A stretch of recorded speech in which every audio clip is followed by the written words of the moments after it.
What's going on, everybody? Happy Monday. Sheet should be joining me in just a bit. Hope everybody's doing well. I am just finishing up some lineups. We're going to probably take this one through. We're going to talk some basketball after some baseball. We'll talk some DraftKings first, then we'll get to some Fanduel. I do want to remind everybody, if you haven't already liked and subscribed, please like and subscribe. We always appreciate that. I also want to say, I know I have to start off with this every time. Check out all the stuff we've added. Jake's got his top pitching arms every day. That's Jake. That's Rody for all those guys who don't remember that one. We all call him Rody so much, so sometimes we forget. But we got Rody with his pitching top plays, his top stacks. He's written it into like a nice article form, like where you can sort of, take a lot from what he's written. I post my early lineup builds, my core plays, my bets of the day, which have been really, really good, especially for NBA. And I have my builds up for both my baseball and my basketball for DraftKings and Fanduel, as well as my 5 and 5 videos, which is just sort of another thing just to give you like a quick sum up of what I'm doing on the slate. What's up to my man, Nick Nelson? Good to see you in chat. NBA, of course, he's going to come out and say, right, buddy, we got plenty of time, though. That's the cool thing. We got 90 minutes before NBA, so we have plenty of time. I'm curious we actually have some NBA stuff, more than we usually do in the postseason because of some of the injuries. One thing I've got to say about the NBA, they got to stop with these 82-game seasons. Just absolute nonsense. It's to the kind of injuries that happen to these guys over and over again in the postseason. We want to see the best play the best. It's really a shame what happened to Booker. I'm not a Suns person. I'm not I like Booker fine because he's a Kobe guy. So, of course, I like him. But just really sucks, and then we have to see, are the Raptors gonna mix up their starting lineup? Is Scotty Barnes going to start, or is he going to come off the bench like he did in the last game because it was their only win? We'll see, and it's gonna make things kind of interesting. You could end up seeing no ownership for good reason on Malachi Flynn, or if there's some reason they decide to start him, you might see a ton of ownership on Malachi Flynn. I don't know whether he'll play 5 minutes or whether he'll play 30 minutes. It's a very strange situation, but my guess is Barnes gets the bulk of the minutes. Anyway, we'll figure out all that stuff as it comes up. But I just wanted to point out we do have some starting lineup stuff that could become an issue. And with that said, here comes Sheets, and we can talk some baseball. Sheets, what's up, man? What's going on?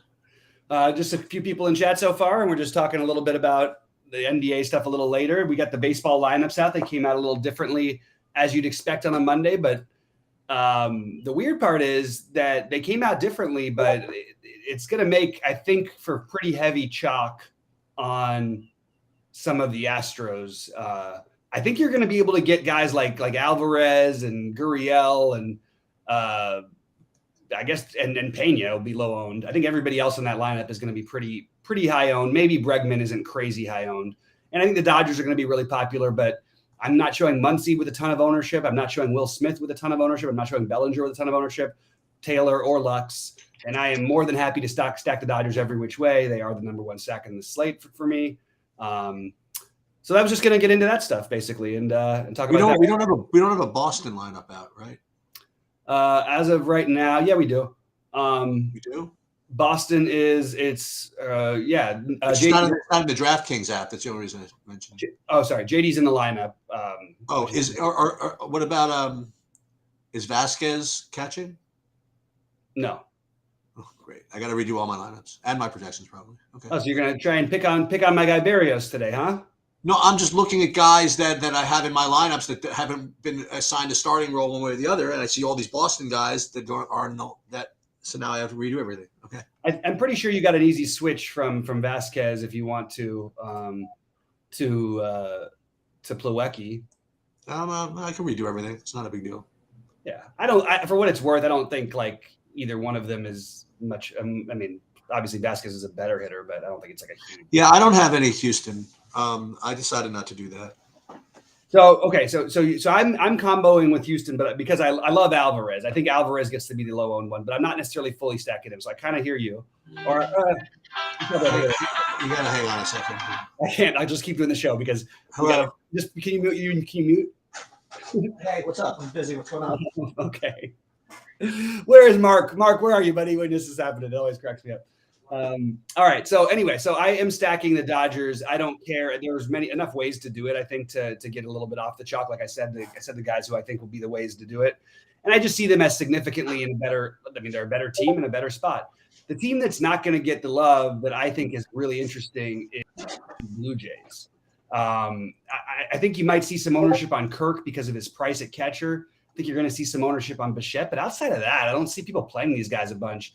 And I don't necessarily want to stack against Eovaldi, but getting a nice little 2 to 3, 4 man, maybe even. I could see doing that against a little bit of Eovaldi. Sheet, sorry about that. So what are you doing today? Now I have no idea. I have to redo everything. Because you know what I'm getting? I'm getting a bunch of Texas. Okay. This is in my MME. I'm not really playing Houston. I'm playing some Philly. I'm playing some Mets. I'm playing a bunch of Dodgers. And I guess those are the high owned ones. Texas, Mets, Dodgers, and Philly. Those are my top 4 as far right now. Hey, like they say, somebody's got to win. So it's going to be one of us because we're on very different pages. I actually think Valdez is like the best, is an incredible pivot at pitcher. So I'm more on that side of it than I would be on the Texas side personally. I don't, Valdez doesn't give up any power. Houston's got a great bullpen. So I'm not getting to Texas, but I certainly don't mind them because of the low ownership. I think it's a good, interesting way to get different tonight. I also think that like at Bueller's ownership, I think we got to start considering this. I might even make him my SP1 on Fanduel. He owns this team in general. I think we're overreacting a little bit to a very small sample size this year in what's been in tough matchups. I mean, he had to pitch at Colorado, against Atlanta, then against Cincinnati, who's sort of like a borderline in between team, but doesn't really strike out. So we haven't really gotten to see Buehler take on a really bad lineup. And this is a really bad lineup that Arizona's putting out there. So wanted to throw that out there as well. But as we stand right now, I am siding with the chalkier pitchers. I'm playing Scherzer with Burns quite a bit. I'm playing some some of Bieber with Burns. And I am playing a lot of the 2 cheapies together with Berrios and Gibson. I actually think their upside is plenty enough reason for me to skip past the top guys, especially if I want to stack the Dodgers. And I don't mind that they're a little chalky and that they have some downside. I actually don't mind Berrios against this Boston lineup. Like Berrios' struggles in the past have been into lefties, and there really just is like one in the Boston lineup, or I guess there's 2 that actually scare me. Jackie Bradley doesn't scare me. Actually, there's only 1 in the lineup. No, 2. Sorry, Verdugo and Devers. So it would be the 2 that scare me. Everybody else, I feel like it's a good matchup for Berrios. So I'm going to be playing some of the Berrios cheapness. And honestly, I think on other slates, if we've seen Berrios at this price in the past, I think he'd be like 60, 70% owned, maybe higher. We've never seen him in this price range. We've paid $10K for him as a pivot off of these guys who were like in the same price range. And now, you know what? We sure have. Yeah. Now we're getting him at literally almost half the price. That's 100% true. So, and for what it's worth, I did some BVP studying today and stuff like that. Cause I just, I like to look at it more from a pitching angle. He's had a pretty long history against this team.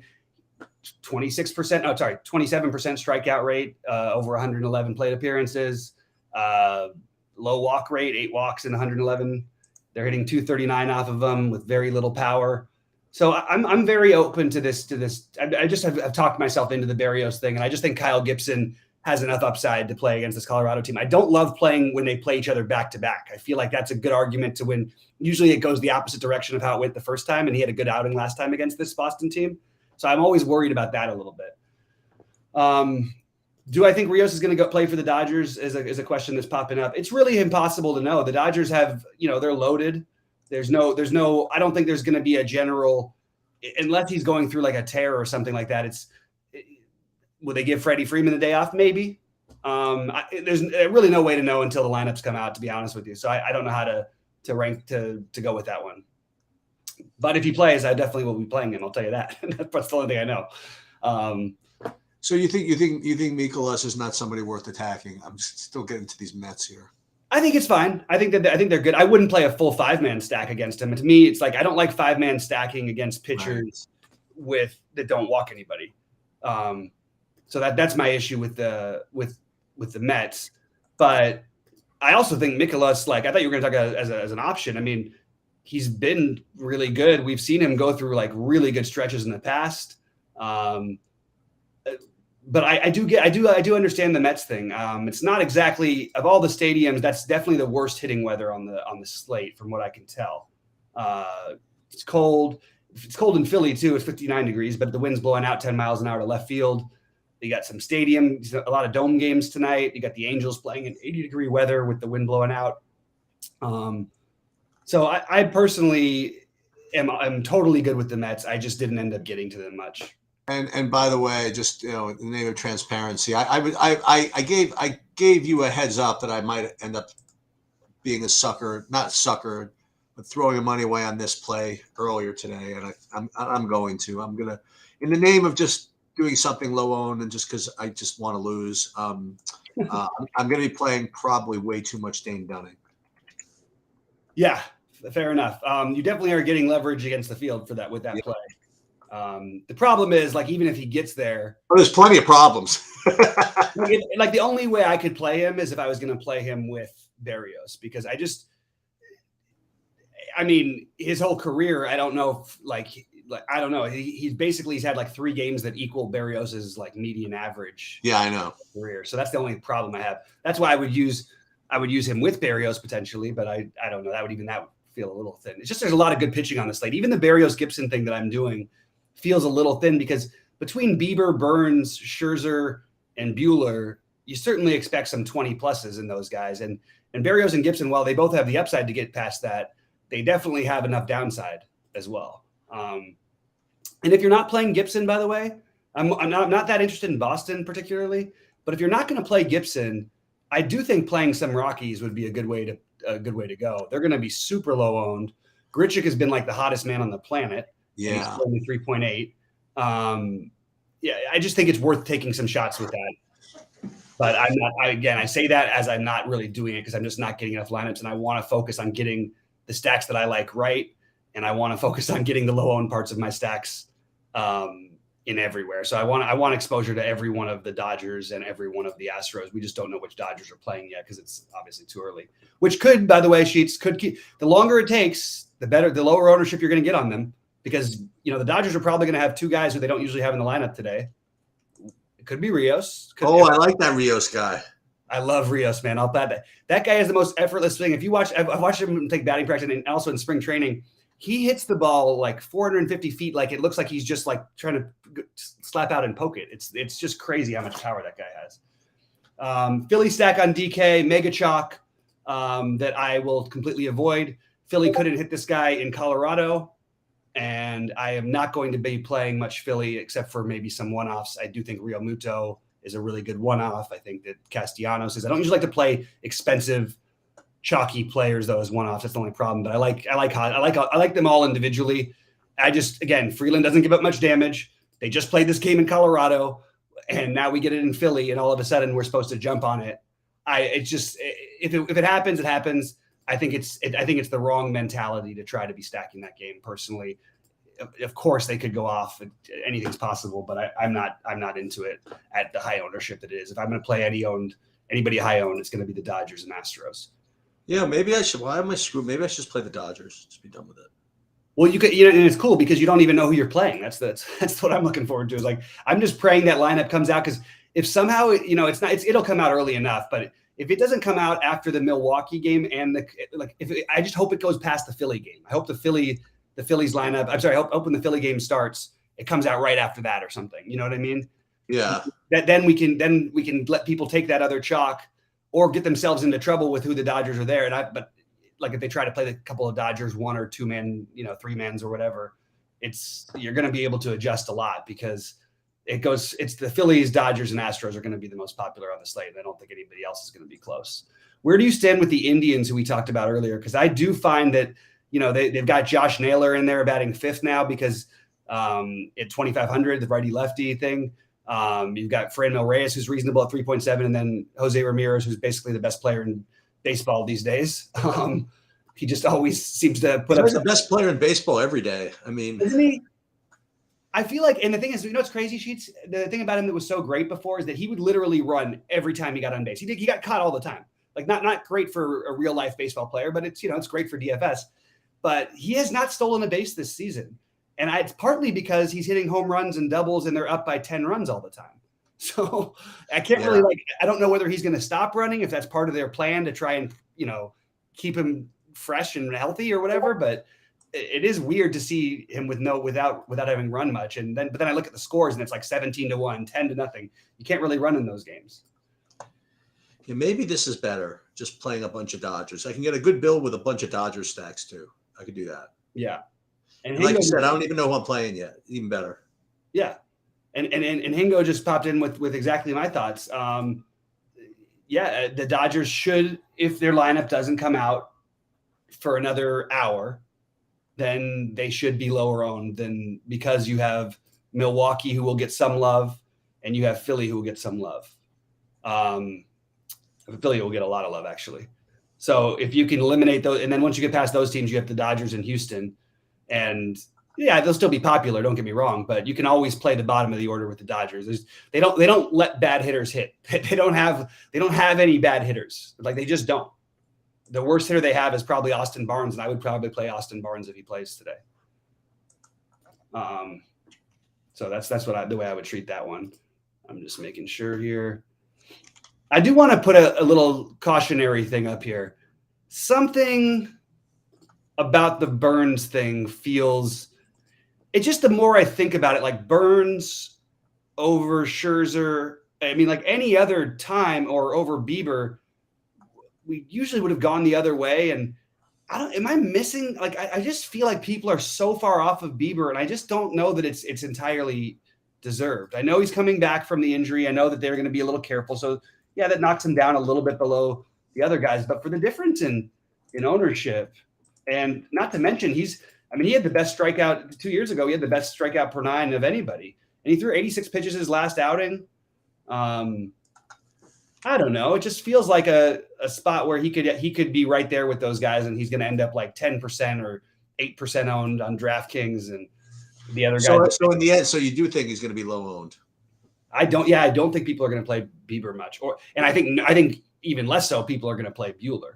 And the weirdest part is Buehler has the best matchup of every pitcher, and he's also, take away his last two starts, but go out the last 3 years, or take away all of his starts this season.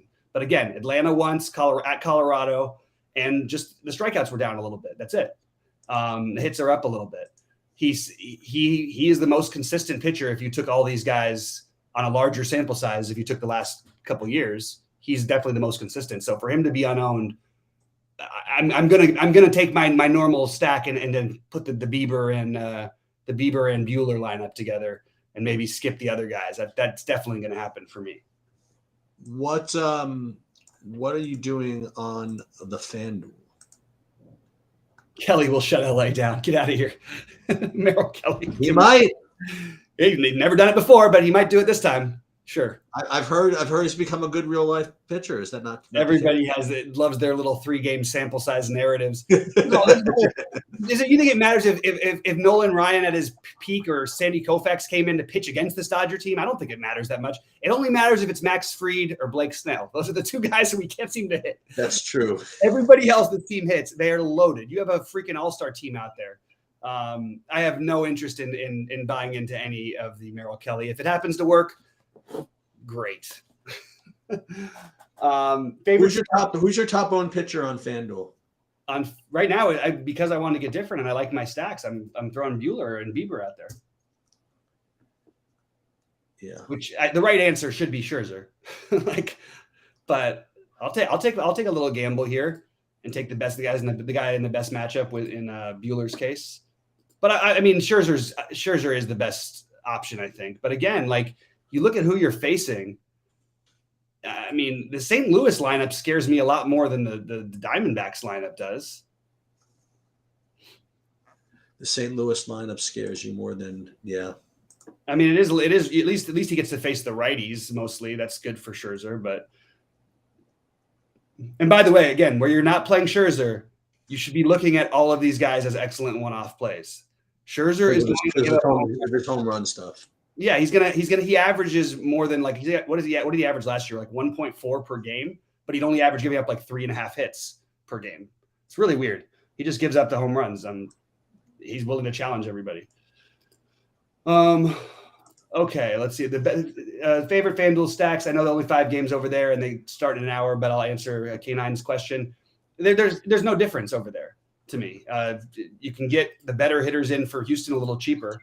I really don't see that as I don't see anything getting in the way of me doing the stacks I want. So I'm not going to change my stacks on these sites very often unless there's really a real difference in pricing. And just most of the time that just doesn't, even if there is, like I just find that the reason that I'd want to play them on both sites. But the Dodgers are my favorite stack everywhere. It doesn't matter where you play them. I actually like them better on FanDuel in some ways because Will Smith and Cody Bellinger will be really low owned on FanDuel, assuming that they're batting 7th and 6th, and Chris Taylor will be really low owned. Where on DraftKings, they're just going to be kind of low owned. So I guess I like the Dodgers even better over there. I think Houston is easier to get any player you want, but I have everybody except for Castro in double digits for their ownership. I still think the Toronto get sneaky idea it won't be so sneaky on FanDuel. That's the problem. I like the idea on DraftKings because people won't pay these prices, but on FanDuel they will because only the 5 games. Again, I wouldn't go with the full stack of it, but I do like getting some Mets, like she said earlier. I don't need to pick on Mikolas and in terms of a full stack, but I don't mind if playing a Pete Alonso and Starling Marte or something like that, spending up for those guys using the cheap Houston bats or something like that. You could get really different with your stack doing that. The Indians are big time in play, but David, it's going to be 80 degrees when the game goes off. But yeah, it's warm out here, buddy. Like I'm looking at, I just came outside and it was drenched after that. Dodger lineup out. That's a bad sign for us. Well, they actually did it this time. They actually went with their projected lineup on a Monday, which they basically never do. So is Lux in? Yep. Well, thank God. Lux, Taylor, and Bellinger at the bottom. Those are the guys you want, in my opinion. I think you especially want Bellinger. But you can wrap all those guys around. These guys can all hit. Wait, so JD Martinez is in, you said? Yep. Okay. By the way, if you're not playing Berrios, I would say Devers is a great one-off, but I think he's going to end up being crazy popular. I've got a full healthy 25% Bueller on DraftKings. I love it, Sheets. I think it's a really, really good play. And by the way, I like the other one too. I'm going to throw in the Bueller and Scherzer, and I'm going to throw in the Bueller and Bieber, and I'm going to throw in one of the Bueller and Framber Valdez. I am well under on Mr. Bieber and Mr. Burns on DraftKings. I like it. I'm probably I think Scherzer's going to be really popular there. Yeah. I'm with the field. I have like 55% of him.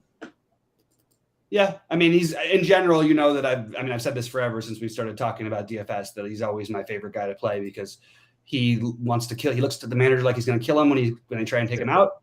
And hey, like in my screen name, Mad Max. There you go. Yeah.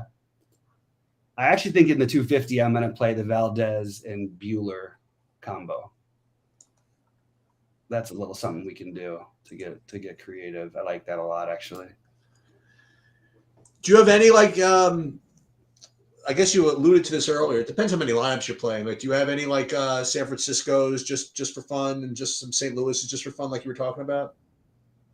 I think the St. Louis one-offs are more viable than San Francisco because Scherzer will give up a lot of home runs, like in general. So I would rather take the shot against the guy who's maybe going to give up more home runs, but I couldn't really get to the San Francisco side of it, although it does. I'm a little worried about it, to be honest with you. It does worry. Like the more I think about the matchup, I don't think it's as much of an automatic. Oh, Burns is going to have the best game. I don't know. It just doesn't feel quite as secure to me. Hey, San Francisco's not bad. No, we know that they're and especially like in general, they also have like really good hitting coaches. Like they're really well disciplined. They give you a lot of reasons why you don't feel great when you play them. Jordan Alvarez, Tucker. All right, sorry, I've got to build on air, so I'll jump back to the questions in a minute, guys. But I've got to build on air today because we don't have the time. Oh, interesting. Okay. 1, 2, 3. Plenty of time. You kidding? There's plenty of time, but I got to get the stacks the way I want them here. Yeah. Make sure I get exposure to all these guys. All right, guys, what else we got in here? Yeah, Palacios. What is he batting? Ninth? Let me see. Yeah, he's batting ninth. No interest for me. I don't need. If I want to play a 9-hitter, I can play a guy who's, I guess it's fine. But I would. You better be playing the stack. If you're not playing a one-off 9-hole hitter, I just don't think that's ever optimal. You know what? You'd be happy to know that I went a different route as I locked this in on DraftKings, and I have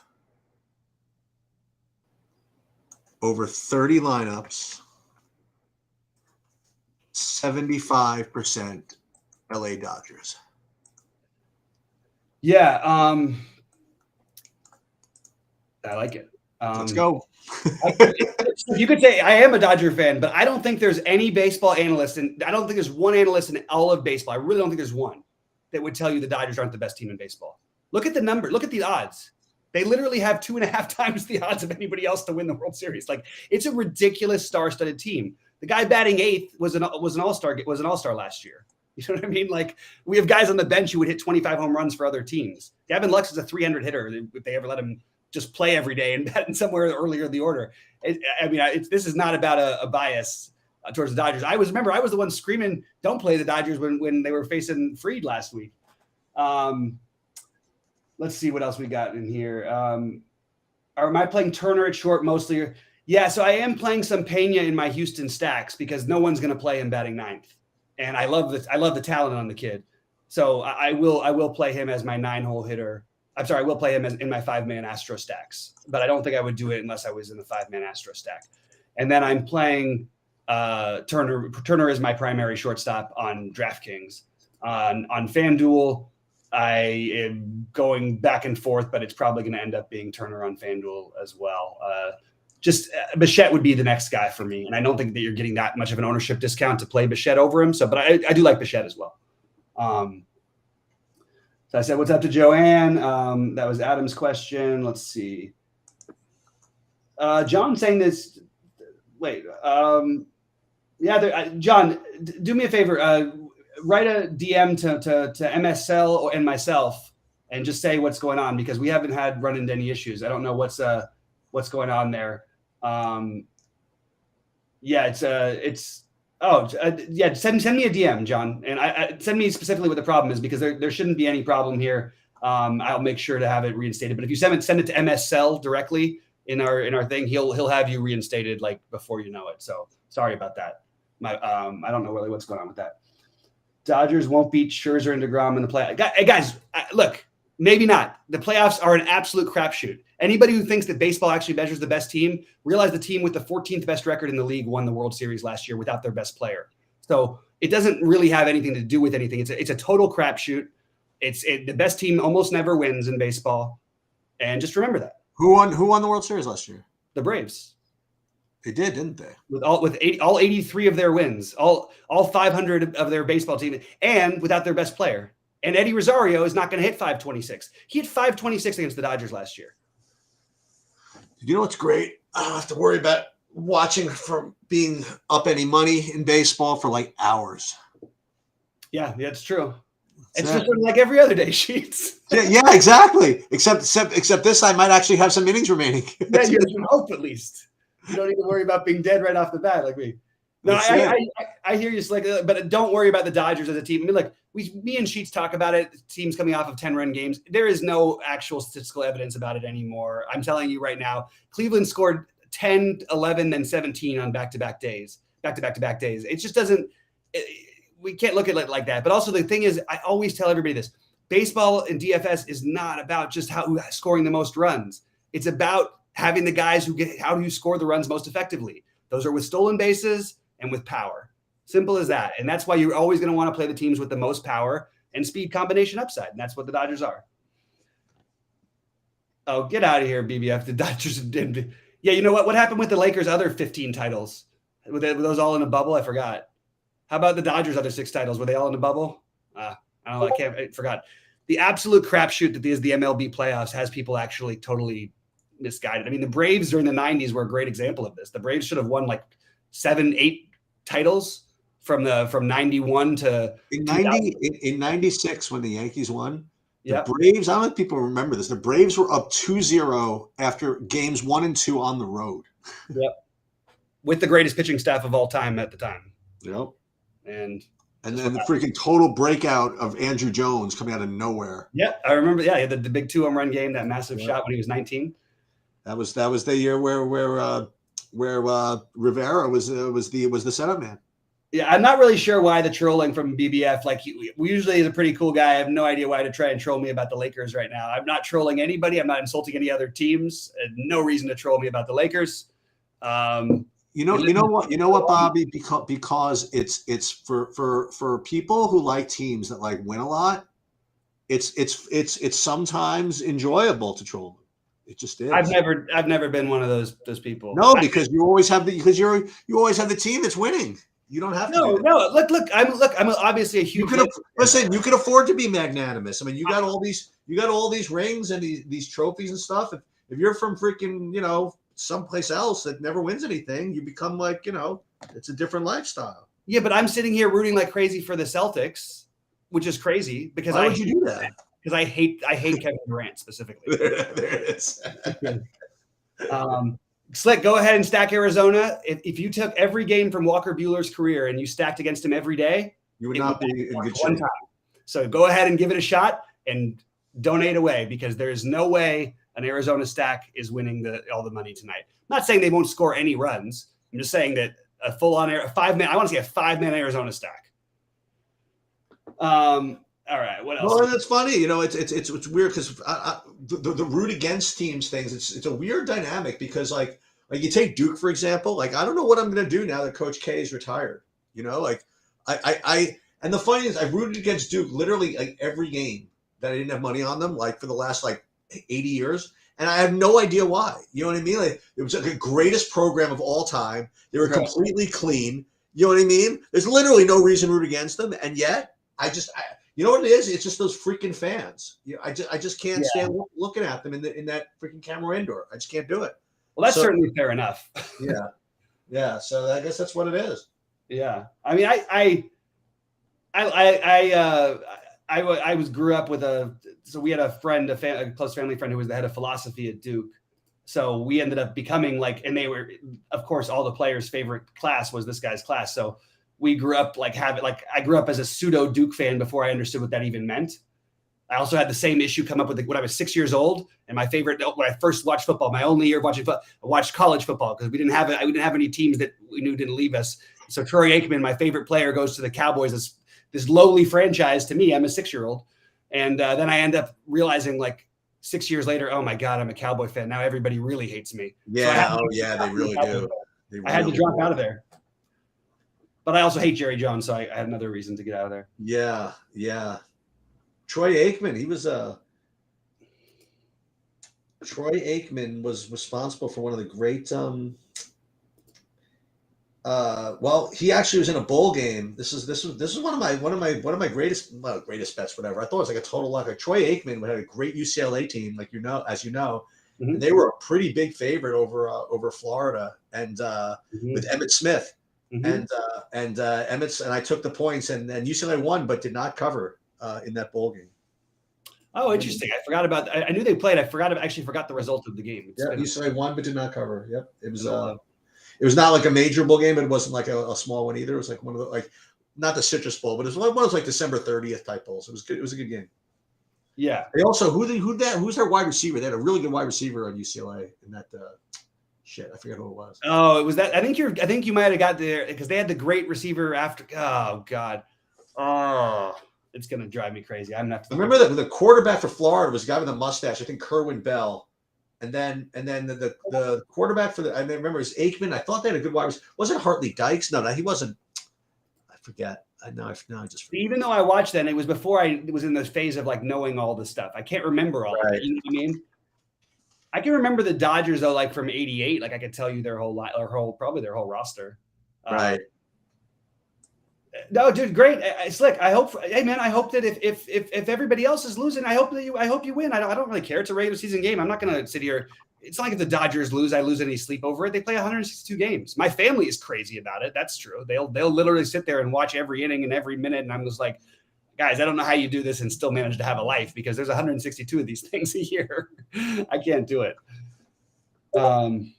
It was the Aloha Bowl, Christmas Day, 1987. Yeah, so that was when I was 6.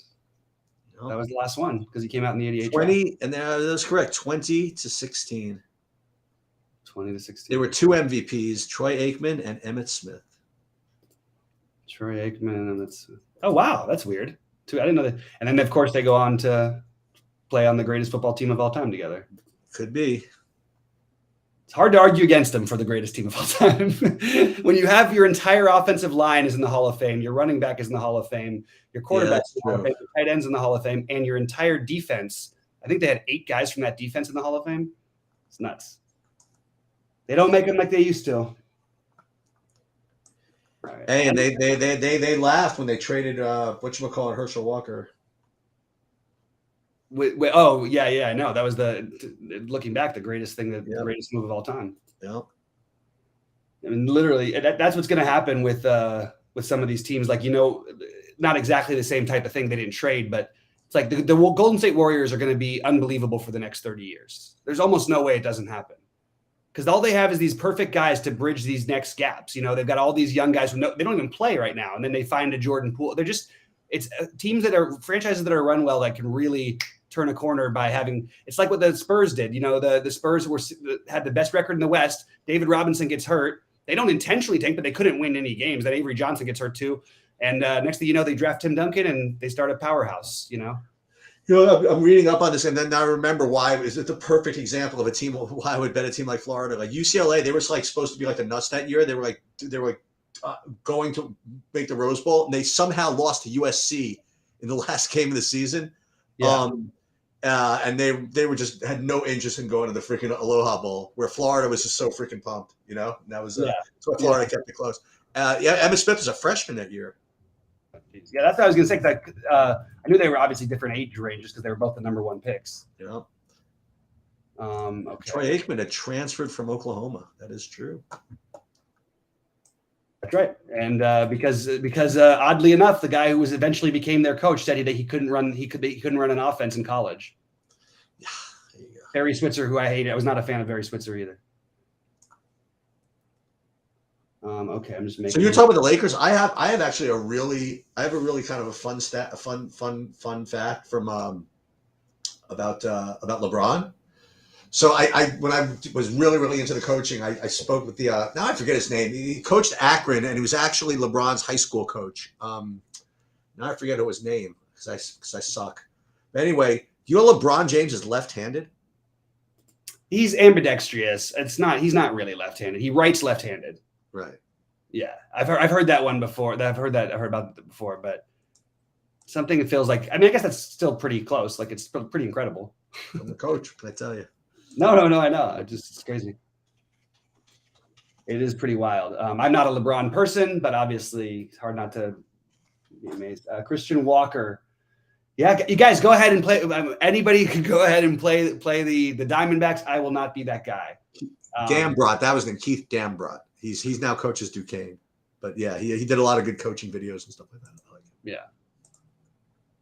I want to point out that the Bueller, I don't know. I think it was something crazy. It was something like 40 games in a row that he had pitched at one point that the other team, including when he was out of the game, didn't score 4 runs. It's really hard to come up with a 5-man stack that makes a lot of logical sense, but you guys can go ahead and do it because you know how I feel. 72 Dolphins. Let's not get crazy because they happened to. Were they really better than the 07 Patriots? Excuse me. The Miami Dolphins. Yeah. In the Super Bowl were the underdog. And that same year, right. That's right. Against the Redskins. So I don't want to hear it. Thank you. Yep. And they barely won that game. It wasn't like they dominated that game. Let's see. What else do we have here? Let's look at any other questions. Where's my man, Nick? He probably popped out here because we're talking about so much baseball, but I know this guy wants to know all about all the basketball stuff, and we can transition over to basketball sheets if you want to talk a little. Dude, I'm good. I'm chilled tonight. We can talk about basketball. Perfect. Let's do it then. Hold on one second. I'd love to see ownership in like a minute on some of these on the Milwaukee people to see what's just for fun. Yeah. I imagine that Corbin Burns will be somewhat popular. But let's see. I don't know. You think he's over 30? Corbin Burns? Yeah, in the relay throw. Yes. Okay. If he's over 30, then maybe Scherzer's under 50. Yeah, I would have thought that people would have played them about the same. And then Bieber. It's going to be interesting. I don't think people are playing Bieber. Right, so let's see. Relay throw. Well, on Fanduel because you have less options, but I don't think you're going to see it on. It's still not official yet. Yeah, I'm definitely changing this one thing, and my one-off in my big buy-in right now is not a one-off I'm keeping. I just need to put something. Tell us who it is then. Tell us who it is. It was Christian Walker. Oh, it was Christian Walker. Yeah. What is his price today? 3,000. Yeah, I mean that's fine. You could take that. That's fine, but I could probably do better than that. Yeah, I think so too. He's been. I mean, he's been hitting the ball, but we say he's been hitting the ball. The guy's hitting 160. Like that's Arizona style hitting the ball. He's hit 2 home runs in the last 3 games, though. I'll give him that.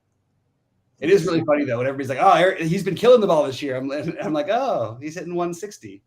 Like, pretty hard to be killing the ball and be hitting 160. I'll tell you, I'm going to give you maybe not yet. I have a couple of names for you, but I'm going to give you a couple of names for my AAU crew this year to watch for in playing on DFS in 4 years or something like that. Wait, oh, really? Got a couple of guys who are okay. Maybe got 5 guys of the total group that'll end up playing D1. So we'll see. Got one guy who's already D1 he had a really good tournament until his team got bumped. Was Zed Key. He plays for Ohio State. Yeah, he's not bad. And the guy from Illinois, Kofi Cockburn. He's big. Let's see what we got here. Oh, still not in yet. Let's see. Should be in by now. There it is. Burns 41% in the relay throw. Okay, it's about what you think, right? I've seen a lot of players game not started, so I see. Oh, Milwaukee. Nobody's playing Milwaukee.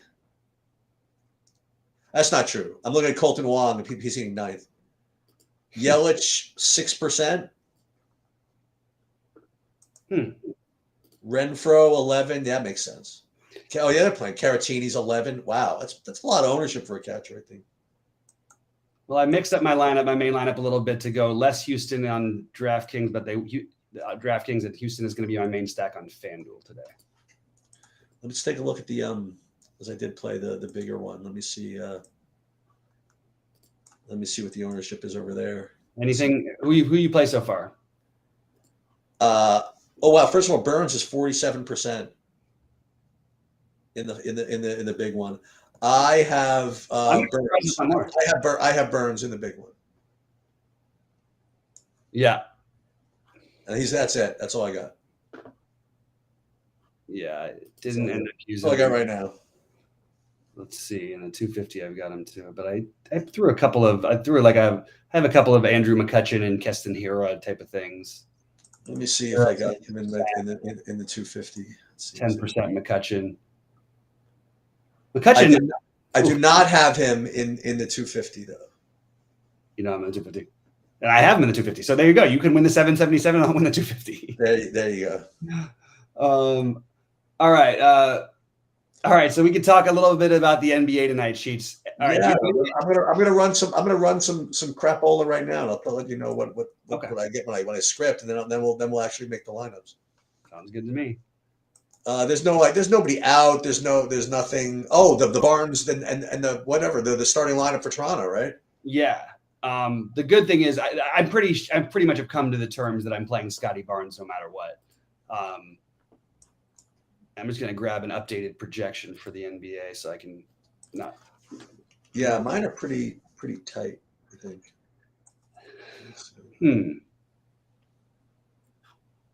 Yeah, I think that there's a lot of plays for a slate that's a 3-gamer.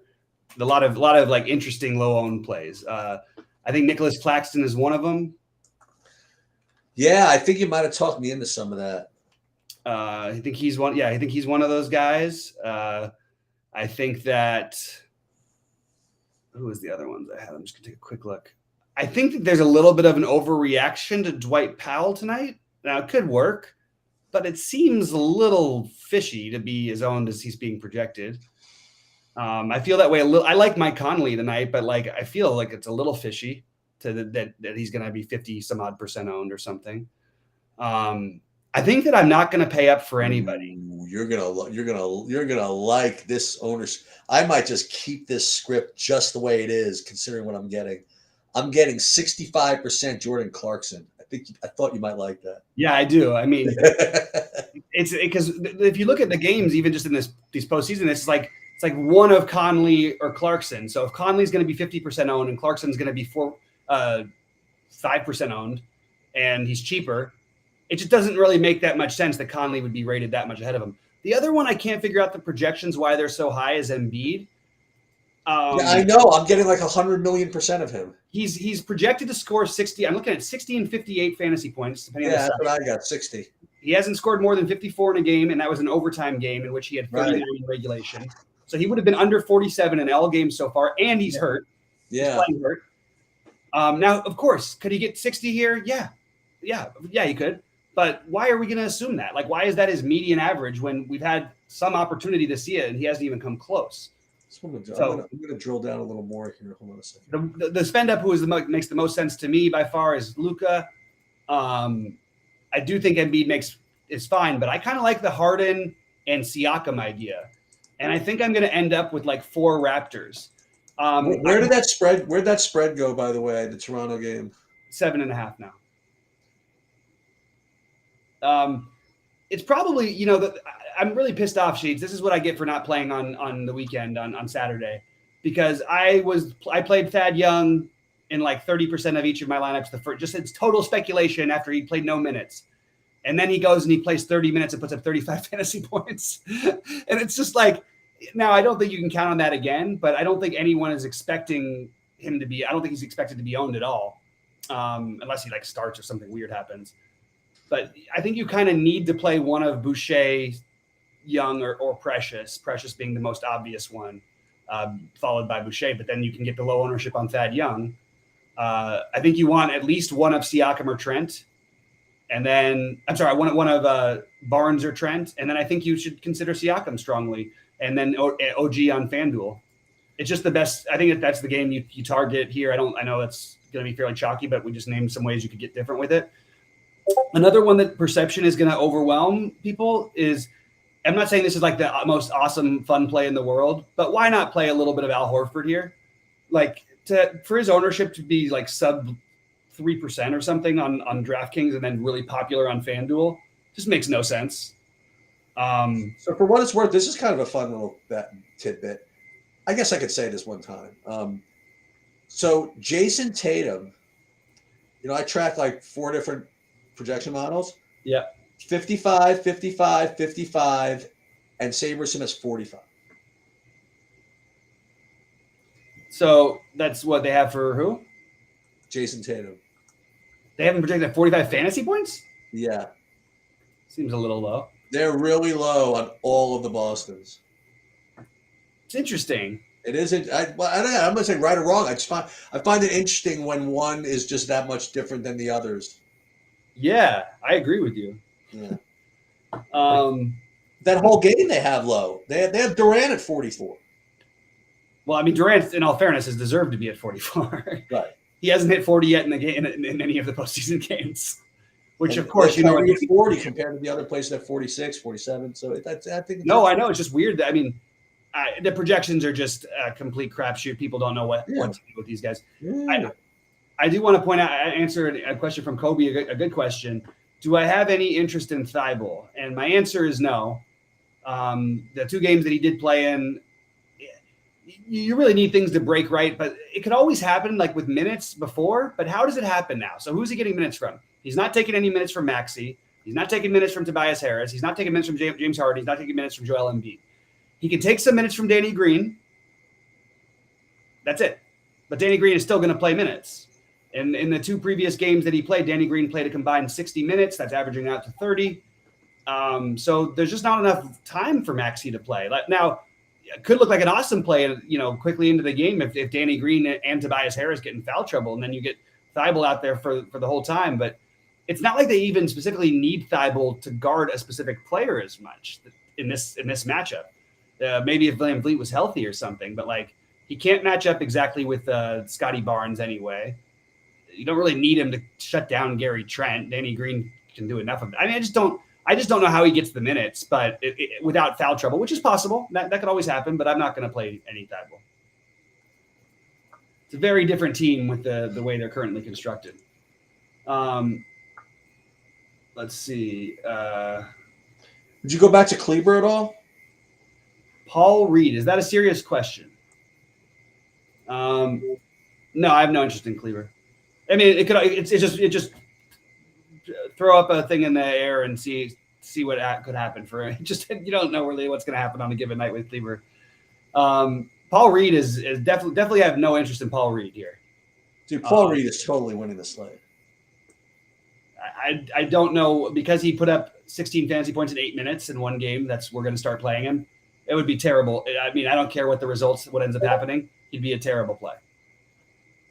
I feel very comfortable. He's throwing it into the environment though. But to the atmosphere, I know. So now maybe it becomes a good play. I don't know. I think it's a terrible play, just to be honest. And we don't want to just pick out, like, as much as I say Powell feels like reaching a little bit, like at least Powell has a role on this team. Like Paul Reed is just sort of like okay, we'll throw out Paul Reed for a few minutes. I still am surprised he's even getting run. I mean, I faded Paul Reed in a game where Embiid was out and none of these guys were on the team even.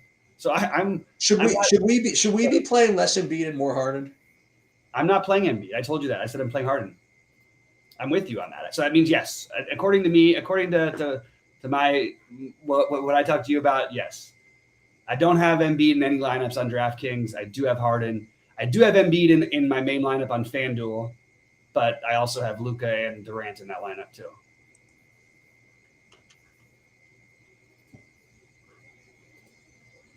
Yeah, if we're going to be playing the minimum guys, let's play the guys who are going to play some minutes or speculate. Like, I think Goran Dragic is a really interesting guy to speculate on tonight, because we don't know that last game wasn't an aberration and he might not get some of that run back. Remember, Patty Mills got hot from 3-point range. They couldn't really pull them out of the game when they were down, which has cost Dragic some minutes. Could just as easily flip back the other way in this game. And Dragic, for what it's worth, was probably like their most effective offensive player, except for the first game from Kyrie. Seriously, like they've been really bad. This defense from Boston, it makes this total look off to me. Like, just to be honest, this is one of the better defensive teams I've ever seen in recent history, because teams don't really play defense like this anymore. All right, let's see what else we got. I don't like the slate, man. I don't know. I think Maxi's a really good tournament play, Nick. So yes. We already talked about Clarkson. Hey, we talked about Clarkson. You weren't paying attention. You thought we were talking about basketball. Trent. I was teasing with my buddy. Trent is like an automatic play for me tonight. Of course, he'll pick up 4 fouls again in the first 6 minutes, and I'll be dead. I think Clarkson's a really good tournament play as well. But I don't think you need to make all the good tournament plays. You just need to find the ones that make the most sense. Maxi makes sense. I think there's a really good call on the other one, on the Clarkson. But again, if you play Clarkson, there's no complaining if he scores 10 fantasy points. It's not, oh damn, Clarkson only got me 10 fantasy points. That's right. It's absolutely not okay. You should be expecting that to be in the range of outcomes, 100%, like a very possible range of outcomes, especially in a must-win game 5. Now, the flip side is they're struggling. They're down by 9 early. The offense looks out of sync. Conley can't guard anybody, and all of a sudden Clarkson comes in and starts lighting it up, and then they just keep Clarkson on the court. That could also happen. So 10 wouldn't surprise me from Clarkson, and 40 wouldn't surprise me from Clarkson.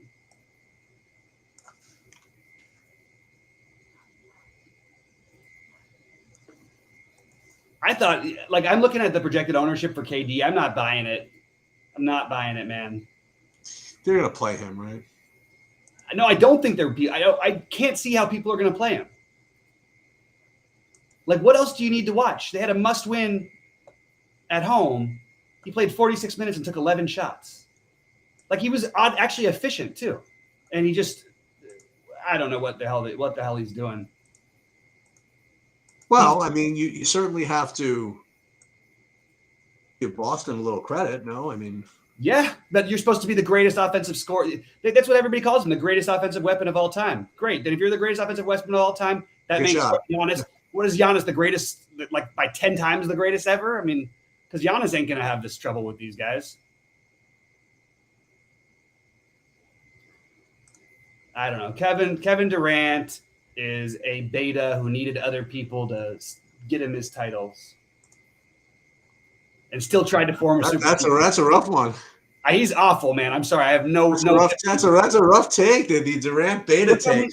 And everybody says, everybody's like, oh, but he's great because he won the MVP of the finals against LeBron and all. I'm like, yeah, but he had to join the greatest team of all time to do it. What happened the years before when he has 5 turnovers in the last minute and a half against Golden State in Game 5 that would have won the series?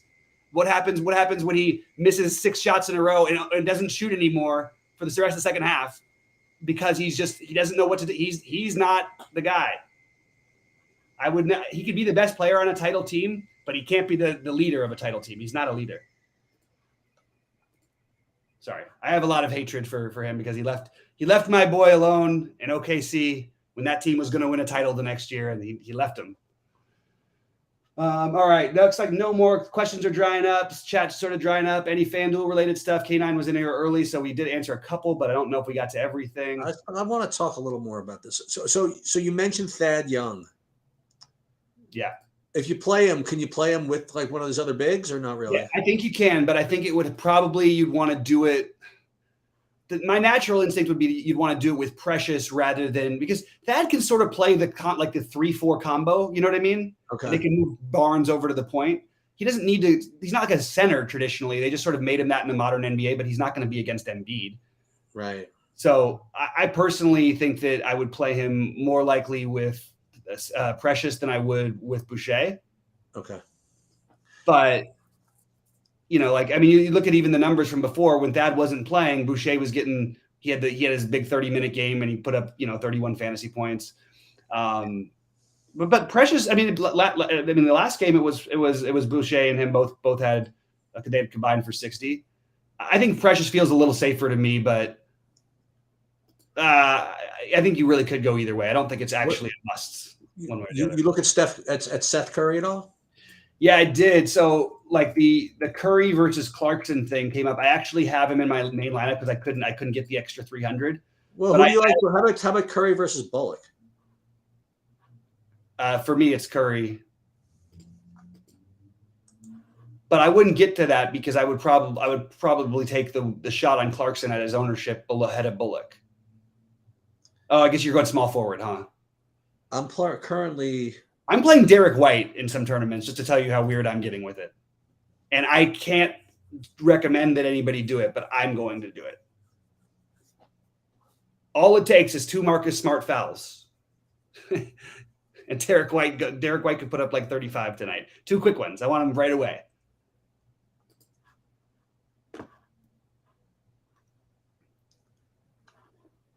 Yeah, I think I'm going to take KD out of my main lineup. Ugh. I don't like it.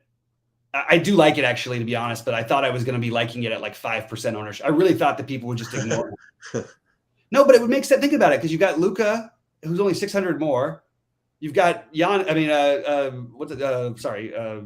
and then you've got the 9K guys that all have. Every one of them has outscored every game. Kevin Durant has been the lowest scorer of every game, but I guess people are still playing them. So I don't know if I have to double check on that one. I do have a feeling he has a big game tonight. For what it's worth, Dickerson sounds like a baseball thing. Yeah,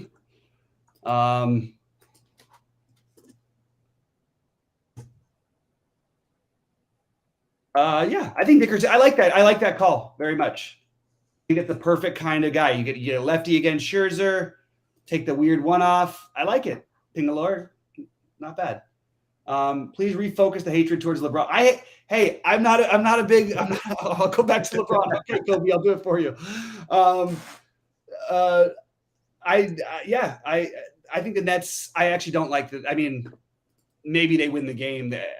Watching these teams, to be honest with you, I think Boston has shot them like I think they've played poorly offensively in this series. I think this could have been like 3 wipeouts. They could have massacred them. What they've done in the fourth quarter, it's just crazy. They look like 2 different level teams, which is, again, not to pat myself in the back yet. I'll wait till they're eliminated. But I did say, why in the world are anybody of these teams afraid of Brooklyn? I understand that Kyrie and Kevin Durant sound like a lot. That is not a good basketball team.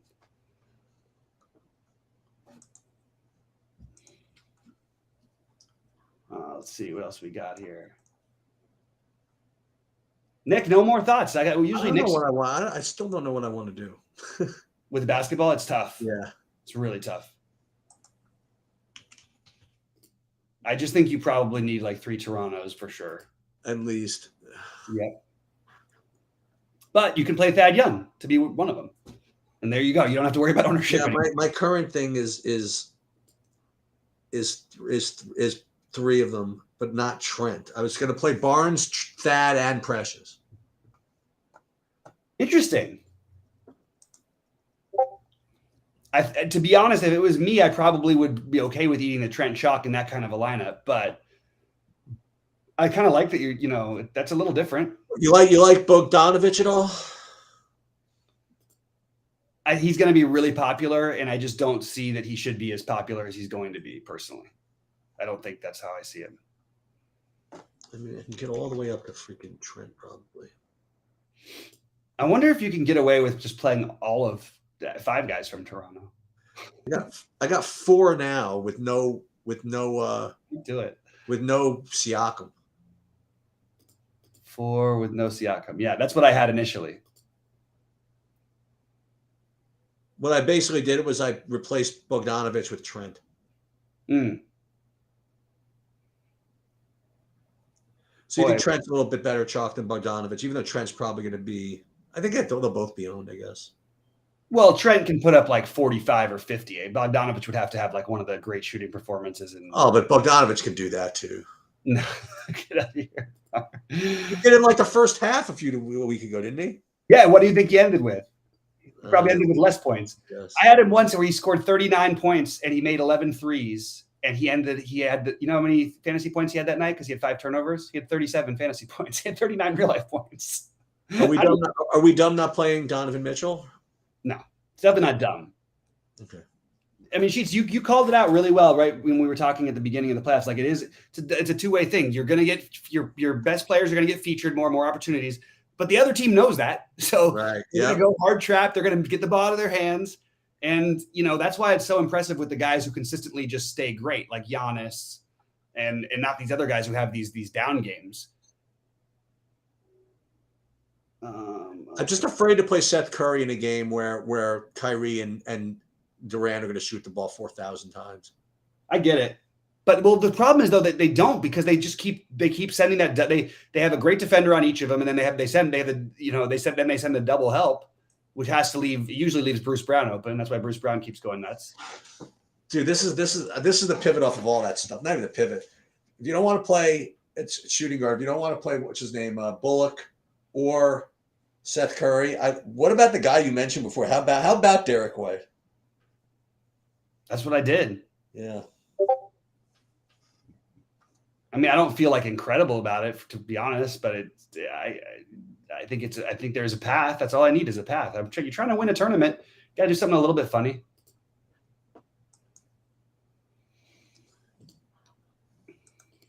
And then if we put Durant over here, and then we put this guy over here. Now I have 1,000 left on the table. I don't need that. Yeah, probably not ideal. It's got this one has Thad and Precious in it. I've got one of those. But if I got 1,000, I can add. Do you know who no one's asked about and is probably a really good play is Tobias Harris? I came up with him in one of my lineups, and I was like, and I just didn't do it. Playing like 700 minutes a game, and he's averaging 41 fantasy points a game in this series. Seems like a pretty reasonable play. I don't know why no one's on it. Yeah, I got what I'm doing now. That's what I'm going to do. stacking the Toronto Philadelphia game. The problem is if I'm playing Thad over Maxey, do I need to reevaluate some decisions I've made in my life? Like, I'm saying Harris over Maxey. Harris, I expect to get there more regularly, but Maxey has so much higher of a ceiling. I guess I don't really need that though. You're just sort of you just sort of need one guy to beat the other, and on if you're doing what I'm doing, yeah. I'll have to make a decision on that one. How popular do you think Embiid's going to be in like the bigger buy-ins? Popular-ish. Good question though. 40, 30, somewhere in the 30s, probably maybe 40. That's not that bad. But why is he though? Like, why isn't Luka by far the most popular play? Because it's Utah. That's a joke, right? I know you were joking. Right, exactly. Yeah. Well, meanwhile, you mentioned Embiid. He had the 50, 40. He's got that 78 lurking in the. Oh, that's the overtime, right? He didn't have a 78. He did have a 78 ball in there. Where? 5 games ago? That was not in the playoffs. No. I don't care what he did against the weakest front line in the NBA before the playoffs started. I'm just saying the way they're covering him and the fact that he's hurt right now, he hasn't done anything. His only 50 fantasy point game was the game that went into overtime where he hit the 3. You know how many? He had like 7 fantasy points at halftime. He did have a huge second half in that one, but. All right, it goes Harris and Matt. You know, that would be like the real like screw projections. I've watched basketball enough to know what's going on type of play. Is it just X Embiid out and just see where you go with it? Yeah, or I mean, you could do that. But what's cool is you could do that with Embiid, Durant, and Luka, and I think you could have a chance. What do you mean? You could. I think you could X out Embiid, Durant, and all those guys, and just play the 9K guys. Then you get Mitchell. Well, or Harden and Siakam. Why not that? That's true. Harden, Siakam with a game stack over there, a nice little stack. I don't know. I think that would work. Durant, and I do want a Durant Luka lineup though. That's the one thing I'm not going to budge on.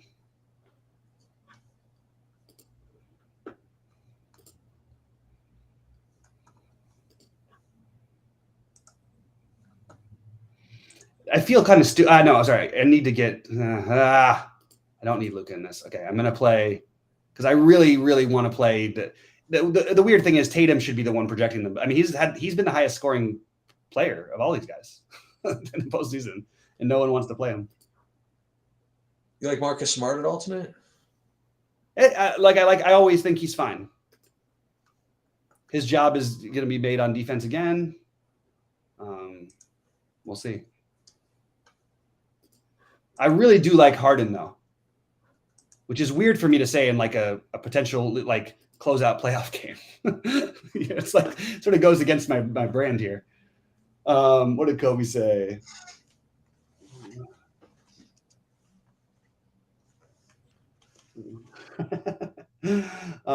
Tobias.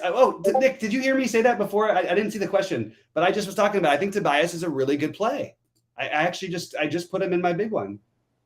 I love it, Joanne. I'm into Tatum too. Not crazy about the ownership, but I think he's a great play. All right. I think that we're pretty much there. I don't have a whole lot more to add. I'm just making sure. Take a quick last look at MLB and see if any wind changed directions or anything. Yeah, right. No. Still blowing out in Philly, still blowing out in LA. You have a decent amount of Conley? I did until I started looking at the projections liking him so much. Oh, you think people are going to play a lot of him? No. In all fairness, I have him in one of my 2 big ones on DraftKings, but not, my much smaller big one on DraftKings. Like my $100, not my $555. Okay. They'll just give it that away, I guess. And you're not playing any Drummond, are you?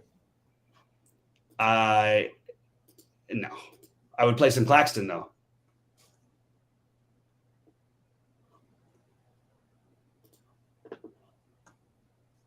I actually want to see. I can't believe they actually are just rolling the same starting lineup out there again. I honestly can't. Who? The Nets. Oh. I would have done something. I mean, you're getting handled. You're down 3-0. Like this is the time you make weird moves. So you think this is a Royce O'Neal type of day? Do I think this is a Royce O'Neal? Yes. You'd think in a game, if the games are close, Royce O'Neal tends to put up his 25 fantasy points and play like 35 minutes. If they're down a bunch and Clarkson brings them back, then he could lose some minutes to Clarkson sometimes. By the way, Corbin Burns is kind of rolling here. What a surprise. Got 4 of the first 6. When you see that 8.25 after the first inning? I didn't see that. I didn't. I'm just saying. Yeah, that's always the best feeling. But then, it's weird, Sheets. My mindset almost turned into like, hold on, hang on to it. And I'm like, what am I talking about? Like, he's got to keep pitching and get me more points. Right. 8.25.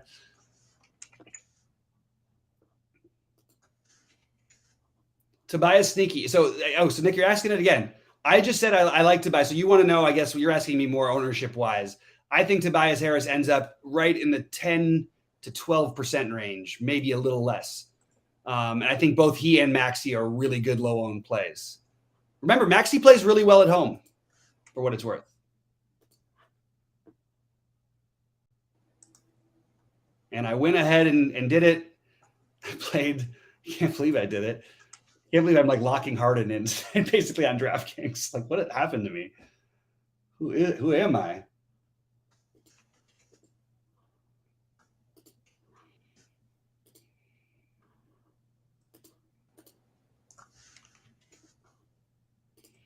All right. Locking in the Harden on DraftKings. Kyrie or Harden on Fanduel? Kyrie. Just because I said Harden so many times already. Yeah. I'm not even 100% that that's the right answer, but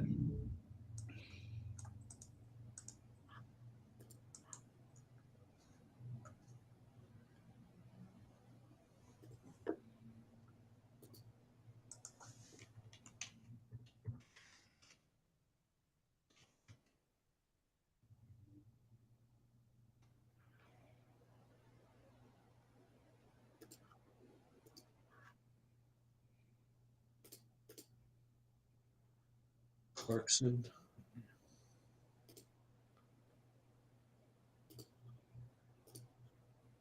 Shea. Grant Williams. yeah, I'm playing him. The minutes feel pretty secure at this point.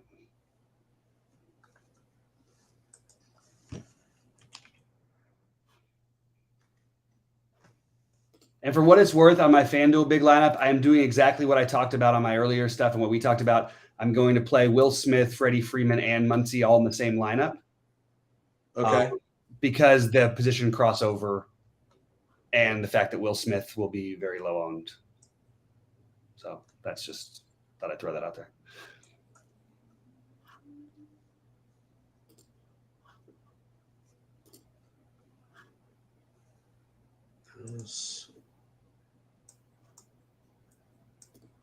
Shooting guard. I really don't want to play Conley and Clarkson together.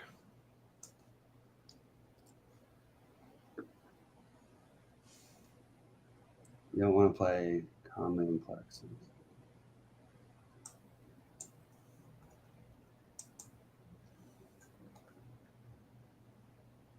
I ended up with a 4-2-2 on DraftKings instead of my 5-man, which is going to piss me off. I just feel it already. Ramirez. All right, KD, you win. I'll play you.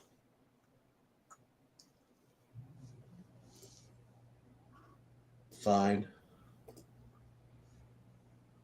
Let's see. You did end up with him. Yeah.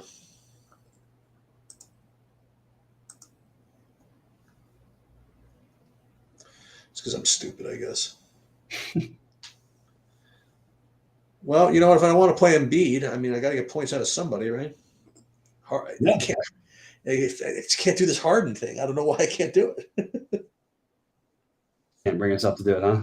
I don't know. I got 15 minutes to figure it out, though. The weird part is Harden's actually been more productive. Just straight up, for what it's worth. Has he gotten 60? Does he have to? He's 9,200. You know what I mean? Yeah. He doesn't need to get to 60.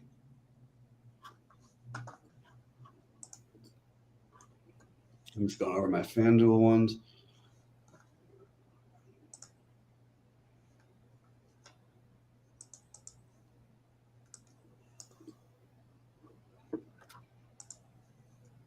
I really like my Fanduel build. Unfortunately, Danny Green's in. What the hell? Burns gave up a hit? Guy sucks. 4 Ks through 2. Oh, goodness. Tatum, Brown.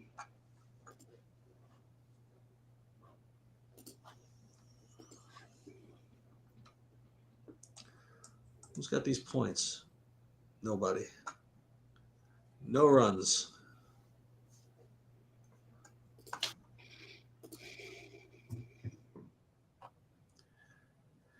Got to figure out this Boston thing early, right? Because it's the first game. Yeah, I'm trying to figure it out right now. Yeah. I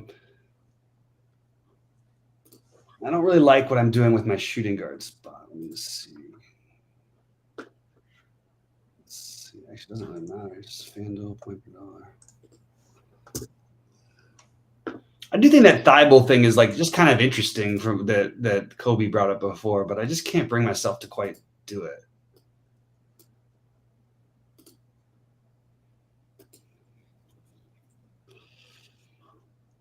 Do you guys want to know what? So I did end up playing a 4-2-2, and I decided to, instead of going my other way, I decided to go with the Harper and Rio Muto from Philly. My new idea is playing Claxton in the big buy-in. Claxton. Yeah, I like that idea. We're talking about the Boston issue for basketball, Rody. Oh, you are talking about basketball. Yeah, Rody, we're on the same page basically with that. What is he saying? I don't have it up.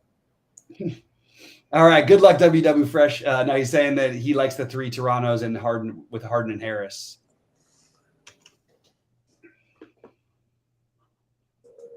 Okay.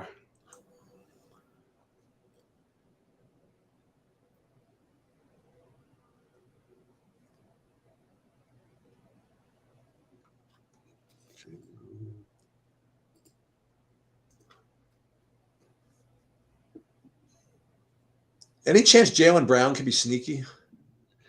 I think he's going to be a little more overlooked than people are projecting him. I like him as a play.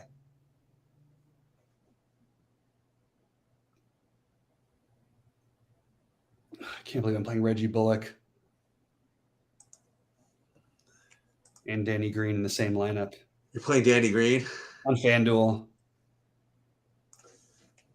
I mean, he's gonna. It's not like I don't think I'm getting off the board. He's gonna be like 40% owned. I'm running into. That's what we're supposed to do. We're supposed to play Danny Green at 40% owned. Well, he's gonna be like 30. I mean, it doesn't matter if you get the rest of your stack right. The thing that's tricky about it is, it's just the minutes are there. You know, it's the same. I mean, if you're playing Reggie Bullock, then you shouldn't have any problem or throw any shade at Danny Green. Like, it's the same guy. Actually, Reggie Bullock is probably even lower usage than Danny Green is. He just doesn't. He just plays more minutes. Doesn't feel great though. I mean, I'll be the first to admit that it does. Maybe what I can do is find a way to play Dwight Powell and slide everyone down a notch here.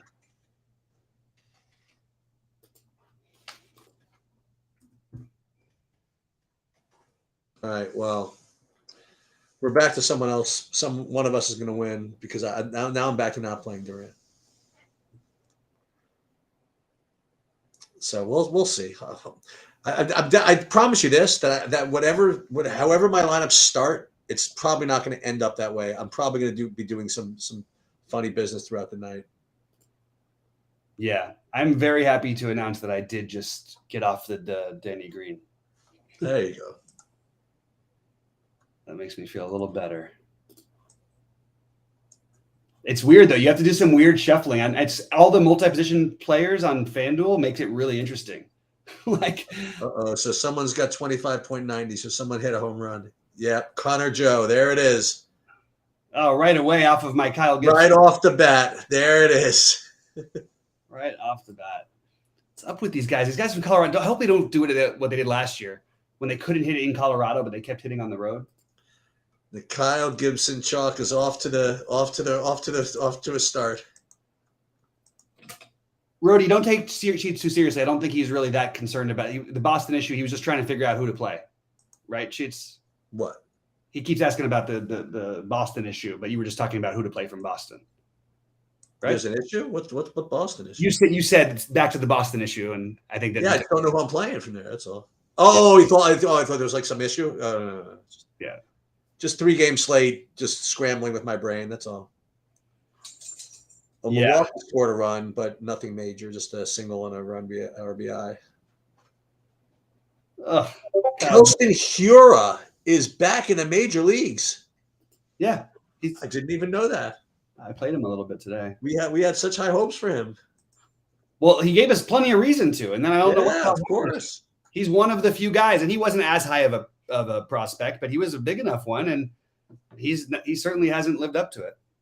Not that Burns needed it, but the extra there's one run from Milwaukee gets that 4 points closer. Yeah. Let's see. I'm very curious to watch this Brooklyn game, I have to say. What is this? Ja Morant disrespected entire Wolves team for craziest block for shit talks. I don't know what this means. I don't think Ja Morant. Brody's the most results-oriented person by far, for sure. By a ton. I've never met anybody as results-oriented. It's not the mistake that you didn't play Connor Joe because they were trying to get him at 42. That's just not how you should ever do that.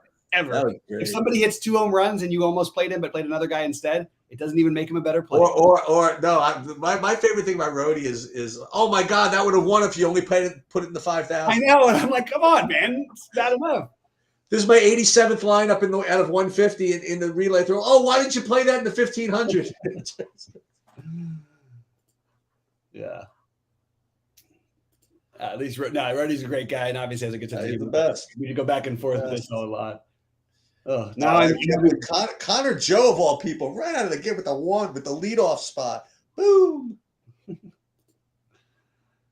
I might have to win on FanDuel.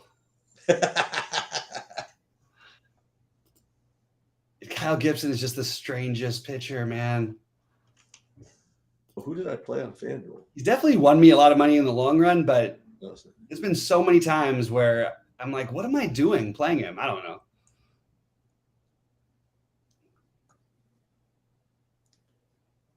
Connor Joe is the highest scoring player on FanDuel by 0.7 points over Corbin Burns.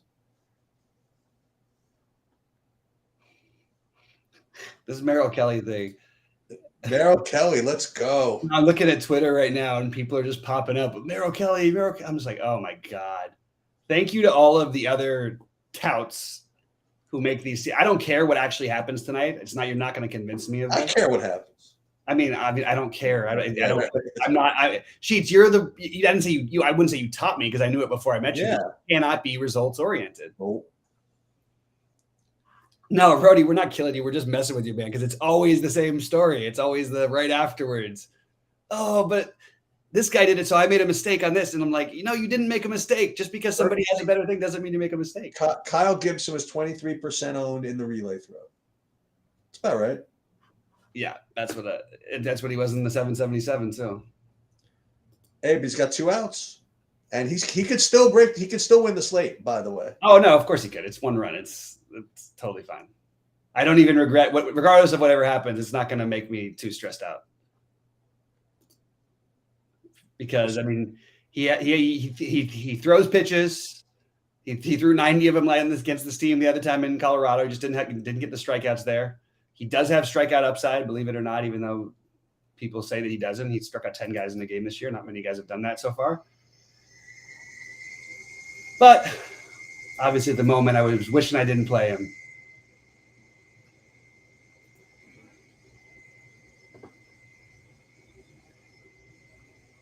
But Saberson loves to do this. They make these stacks so pretty. They gave me a 2-man with the Dodgers, Lux and Betts, because they're 9-1. I don't think there's actually, if there was two guys to do that with, it would be like the Dodgers or like Houston when they play like Pena in the 9-hole and Uve was healthy or something. Lux has been, let me tell you something. I've played him a bunch of times, and he's been putting some balls to the freaking wall. Maybe, did we get the window, the roof open in Arizona? We wanted there? No, I was pretty sure they wouldn't, and it's not. Okay. Brody says I have Gibson in the 777. Yeah, I do. Great. Thanks, bud. Rub it in. What is that supposed to mean? I know I do. I said I was going to do it. I did it. I'm wishing I did at the moment, but hey, plenty of time left. Plenty of time. You have Gibson in the 777? Yeah. Well, you lost. On to the next one.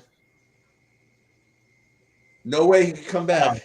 I couldn't tell it was a question because there was no. I couldn't tell it was a question. It was just. I thought it was just you were just saying it to me. Yeah, I have Gibson, and big shocker. I threw Barrios as my other one. Yes, I do have Gibson. That's awesome. I think that's great. Brody, who'd you start in the 777? I'm gonna guess he went Scherzer and Burns. That'd be my guess. That's what I would have done. I thought he said he had Gibson. Yeah. No. I have Gibson. Oh. Rody, did you play Burns and Scherzer? I did. That's what I was gonna do. Yeah. But I just felt like I wanted to build a different lineup. And I wanted to play Bryce Harper and a lefty at 6% ownership. That's the only way to get different with the Phillies thing. I'm not being this is for no Burns. I have no problem being different with this 777 for now. If I'm live to this freaking if I'm live going into this Arizona game, I'm definitely gonna have to think about doing something with this Christian Walker play. I gotta think about this. I keep forgetting. I gotta figure this out earlier than the late game. Yeah. Like right now, if I could change him to someone coming up, if I felt like it, there's no extra money. It's really just him or I could wait on that. Oh, dude, I'm definitely going to play Josh Naylor instead of him. Josh Naylor instead of who? Christian Walker, I think. They'll save me $500. I'd like to do something else. Oh, I can really screw it up. Oh, I'm into this. I can really mess this one up. So if I did that.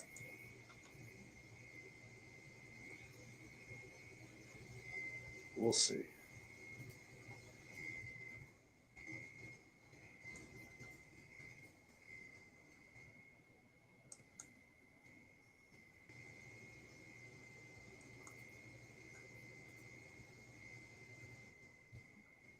Oh, that looks so pretty.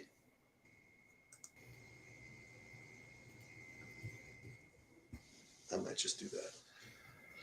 Okay, I guess we watch some basketball. My wife's out for a birthday dinner, so I get to nice. Chill and watch some sports.